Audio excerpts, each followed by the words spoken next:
ಸ್ವಾಗತಿಸಲಿಕ್ಕೆ ಈ ಸ್ವಾಗತದ ಸುದ್ದಿಗೋಷ್ಠಿಯ ಉದ್ಘಾಟನೆಯನ್ನು ಮಾಡಲಿಕ್ಕೆ ಒಬ್ಬ ಸಾಹಿತ್ಯದ ರಥವನ್ನು ಎಳೆಯುವಂಥ ಒಬ್ಬ ಸಾಮಾನ್ಯ ಅಧ್ಯಕ್ಷನನ್ನು ಕರೆದು ಉದ್ಘಾಟನೆ ಮಾಡುತ್ತಿರುವುದು ಅತ್ಯಂತ ಸಂತೋಷ. ಮತ್ತು ಇದು ಒಂದು ರೀತಿಯ ಅದನ್ನು ಮಕ್ಕಳ ಸಾಹಿತ್ಯ ಅಂತ ಕರಿತೀವಿ. ಹಾಗೆ ಇವತ್ತು ಯಾವುದೇ ಕ್ಷೇತ್ರಗಳಲ್ಲಿ ಸಾಹಿತ್ಯ ರಚನೆ ಆದರೆ ಅಥವಾ ಅದಕ್ಕೆ ಲಿಪಿಯನ್ನು ಕೊಟ್ಟು ಕಮ್ಮಿ ಕಾರ್ಯಗಳು ಬೆಳೆಯಲಿದೆ. ಅನೇಕ ರಾಜ್ಯಗಳು ಉದ್ದೇಶಿಸಿದವೆ, ಅನೇಕ ರಾಜ್ಯಗಳು ಹೊರಡಿಸಿವೆ.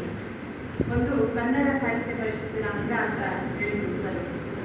ಕವಿಗಳ ಒಂದು ಕವಿತೆಗಳು, ಕಾವ್ಯಗಳು ಒಂದು ಅದ್ಭುತ ಶಕ್ತಿಯನ್ನ ತುಂಬುತ್ತವೆ ಅಂತ ಹೇಳ್ತಾ ಇದ್ದಾರೆ.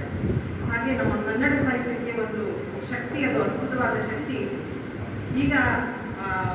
ಈಗ ಓದ್ತಾ ಇರೋಂಥ ಕವಿತೆಗಳು, ಬರೀತಾ ಇರೋಂಥ ಕವಿಗಳು ಮುಂದೆ ಒಂದು ಒಳ್ಳೆ ಕವಿತ್ರಿಗಳು, ಕವಿಗಳು ಆಗುವಂಥ ಒಂದು ಲಕ್ಷಣಗಳು ಇರುತ್ತೆ ಅಂತ ಅವರು ಒಂದು ಪ್ರೋತ್ಸಾಹದ ಕಿವಿಮಾತನ್ನ ಹೇಳಿದ್ದಾರೆ. ಅದನ್ನು ನಾವು ಎಲ್ಲರೂ ಪಾಲಿಸೋಣ ಅಂತ ಹೇಳ್ತಾ ಅವರಿಗೆ ತುಂಬು ಹೃದಯದ ಧನ್ಯವಾದಗಳನ್ನ ಅರ್ಪಿಸ್ತಾ ಇದ್ದೇನೆ.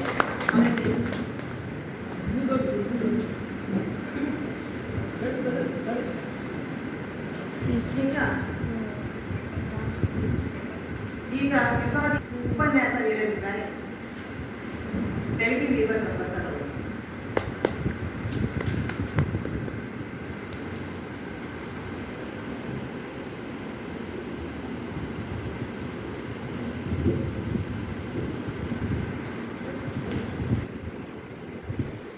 ಸಾರ್ವಜನಿಕರಿಗೆ ಹೃದಯಪೂರ್ವಕ ನಮಸ್ಕಾರ.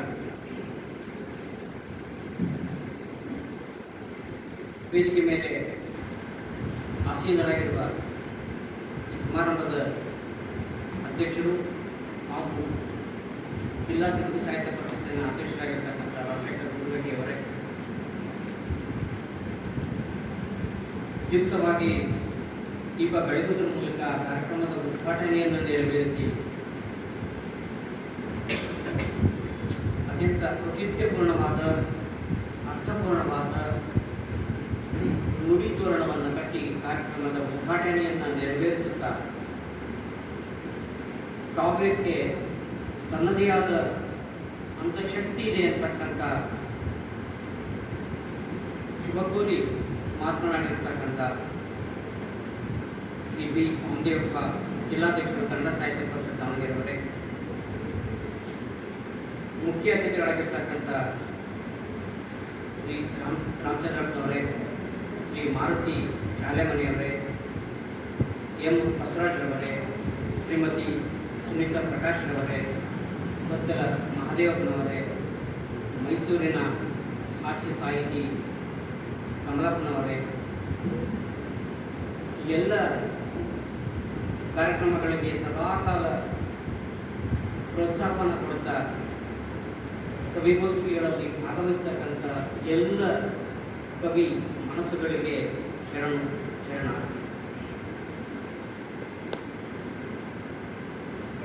ಯುಗಾದಿ ಸಂಭ್ರಮ ನಿಮಗೆಲ್ಲರಿಗೂ ಕೂಡ ಅನುಭವವಾಗಿದೆ. ಇತ್ತೀಚಿನ ಆಧುನಿಕ ಕಾಲಘಟ್ಟದಲ್ಲಿ ಅದರ ಸಂಭ್ರಮ ಒಂದಷ್ಟು ಕಡಿಮೆ ಆಗ್ತಿದೆ ಅಂತಕ್ಕಂಥ ಭಾವನೆ ನಮ್ಮೆಲ್ಲರೂ ಕೂಡ ಕಾಣ್ತಾ ಇದೆ. ಅಂದಿನ ಯುಗಾದಿ ಹೇಗಿರ್ತದಪ್ಪ ಅಂತಂದ್ರೆ ಇಡೀ ವಾರ ಪೂರ್ತಿ ಮನೆಯನ್ನ ಒಬ್ಬ ಓರಣ ಮಾಡಿಕೊಂಡು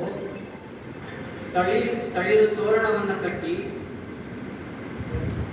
ಬೇವಿನ ಹೂವನ್ನು ತಂದು ಬೆಲ್ಲದಲ್ಲಿ ಬೆರೆಸಿ ಬೇವು ಬೆಲ್ಲವನ್ನು ಹಂಚಿ ಉಣ್ಣುವ, ರೈತರು ತಮ್ಮ ಹೊಲಗಳಿಗೆ ಹೋಗಿ ಆ ಶುಭ ಸಂದರ್ಭದಲ್ಲಿ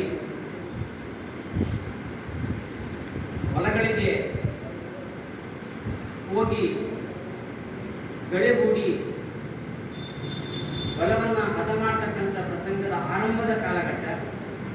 ಮಕ್ಕಳು ಬಟ್ಟೆಯನ್ನು ಸುತ್ತಿ ಚೆಂಡನ್ನಾಗಿ ಮಾಡಿಕೊಂಡು ಒಡೆದು ಹೋಗಿರ್ತಕ್ಕಂಥ ಕೊಬ್ಬರಿಯ ತೆಗೆದಿರ್ತಕ್ಕಂಥ ಚಿಪ್ಪುಗಳನ್ನು ತುಂಡಾಗಿ ಕಲಸಿ ಅದನ್ನ ಒಂದರ ಮೇಲೊಂದಿಟ್ಟು ಉರುಳಿ ಚೆಂಡು ಆಡ್ತಕ್ಕಂಥ ಒಂದು ಪ್ರಸಂಗದ ನೆನಪುಗಳು ನಮಗಾಗ್ತಾ ಇದೆ. ಕೆಲ ಬಡ ಮಕ್ಕಳು ಅಂದಿನ ಹೊಸ ಬಟ್ಟೆ ಉಡಬೇಕು ಅಂತ ಹೇಳಿ ದರ್ಜಿಯ ಮನೆಗೆ ಹೋಗಿ ಕಾಡಿ ಬೇಡಿ ಹೊಸ ಬಟ್ಟೆಯನ್ನ ತಂದು ಪುಟ್ಟ ಸಂಭ್ರಮ ಇದೆಯಲ್ಲ, ಅದು ಈಗ ಸಿಗಲಿಕ್ಕೆ ಸಾಧ್ಯವಿಲ್ಲ. ಈಗೆಲ್ಲ ತಾತ್ಕಾಲಿಕ ಸಿದ್ಧವಾಗಿಯೇ ಮಾಡ್ಕೊಳ್ತಕ್ಕಂಥ ಸಂಭ್ರಮಗಾಗಿ ಯುಗಾದಿ ಸಂಭ್ರಮವನ್ನ ನಾವು ಅನುಭವಿಸಿದ ನಮ್ಮ ಅನುಭವಕ್ಕೆ ದಕ್ಕಿದ ಪ್ರಸಂಗ ಈಗ ಇಲ್ಲ ಅಂತ ಹೇಳ್ತಾ ಹೊಸತನವನ್ನ ಮೂಡಿಸ್ತಕ್ಕಂಥ ಅದ್ಭುತವಾದ ಪ್ರಕೃತಿಯ ಚಮತ್ಕಾರವನ್ನು ನಾವು ಯುಗಾದಿಯ ಸಂದರ್ಭದಲ್ಲಿ ನಾವು ನೋಡ್ತೇವೆ. ನಮಗೆ ಗೊತ್ತಿಲ್ಲದೆ ಎಲೆಗಳು ಉದುರುತ್ತವೆ, ಅವು ಗೊತ್ತಿಲ್ಲದೆ ಚಿಗುರನ್ನು ಪಡ್ಕೊಳ್ತವೆ. ವರ್ಷಕ್ಕೊಂದ್ಸರಿ ಪ್ರಕೃತಿ ತನ್ನನ್ನು ತಾನು ಬದಲಾವಣೆ ಮಾಡಿಕೊಳ್ಳುತ್ತೆ, ಆದರೆ ಮಾನವ ಪ್ರಕೃತಿಯಲ್ಲಿರ್ತಕ್ಕಂಥ ಸಂಬಂಧವನ್ನ ಕಳ್ಕೊಳ್ತಾ ಇದ್ದಾನೆ. ಪ್ರಕೃತಿಗೂ ನನಗೂ ಸಂಬಂಧವಿಲ್ಲ ಎನ್ನುವಷ್ಟರ ಮಟ್ಟಿಗೆ ಇವತ್ತು ಮಾನವ ನಾಗಾಲೋಟದಲ್ಲಿ ಮುಂದಡಿಯುತ್ತಾ ಇದ್ದಾನೆ.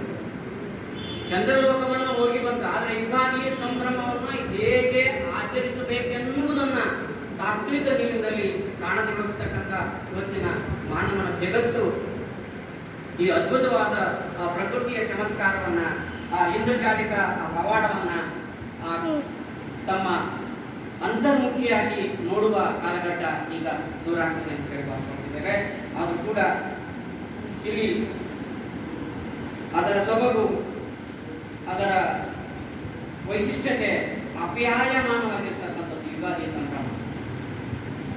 ಅದನ್ನು ಅನುಭವಿಸಿದಷ್ಟು ಹೊಸತನವನ್ನು ಕೊಡ್ತದೆ. ಅದಕ್ಕಾಗಿಯೇ ಪ್ರತಿನಿತ್ಯವೂ ಕೂಡ ಯುಗಾದಿಯ ಮಂತ್ರವಾಗಬೇಕು ಅಂತ, ಪ್ರತಿನಿತ್ಯ ಕೂಡ ಯುಗಾದಿ ಮಂತ್ರವಾಗಬೇಕು. ಸುರಲೋಕದ ಸುರ ನದಿಯಲ್ಲಿ ಮಿಂದು ಸುರಲೋಕದ ಸಂಪದವನ್ನು ತಂದು, ಸುರಲೋಕದ ಸುರ ನದಿಯಲ್ಲಿ ಮಿಂದು ಸುರಲೋಕದ ಸಂಪದವನ್ನು ತಂದು ನವ ಸಂವತ್ಸರ ಭೂಮಿಗೆ ಬಂದು ಕರೆಯುತ್ತಿದೆ ನಮ್ಮನ್ನು ಇಂದು, ಕರೆಯುತ್ತಿದೆ ನಮ್ಮನ್ನು ಇಂದು ಎನ್ನುವಂತೆ ರಮ್ಯ ಭಾವದ ಕವಿತೆಯನ್ನ ಇಡೀ ನಾಡಿಗೆ ಕೊಡುಗೆಯಾಗಿ ಕೊಟ್ಟಿರ್ತಕ್ಕಂಥ ರಾಷ್ಟ್ರಕವಿ ಕುವೆಂಪುರವರನ್ನ ನಾವಿಲ್ಲಿ ಸ್ಮರಿಸಬೇಕಾಗ್ತದೆ. ಯುಗಾದಿ ಬಂದಾಗ ಮನುಜರು ಸಂಭ್ರಮಿಸಿಕೊಳ್ಳುವ ಅನುಭವ ಅದನ್ನ ವರ್ಣಿಸಲಿಕ್ಕೆ ಸಾಧ್ಯವಿಲ್ಲ. ಯುಗಾದಿಯ ಅಮೃತ ಗಳಿಗೆಯಲ್ಲಿ ಗತ ವರ್ಷದ ಪಾಪವ ಕಳೆದು, ಗತ ವರ್ಷದಂದ್ರೆ ಕಳೆದ ವರ್ಷದ ಪಾಪವ ಕಳೆದು, ಸೋಲು ನಿರಾಶೆ ಹತಾಶೆಗಳನ್ನ ಜೀವನವೆಲ್ಲ ಬೇವು ಬೆಲ್ಲದ ಸಮ್ಮಿಶ್ರಣವೆಂದು ಭಾವಿಸಿ ಎರಡನ್ನ ಸಮನಾಗಿ ಕಾಣುವ ಭಾವವೇ ಯುಗಾದಿಯ ಸಂಭ್ರಮ.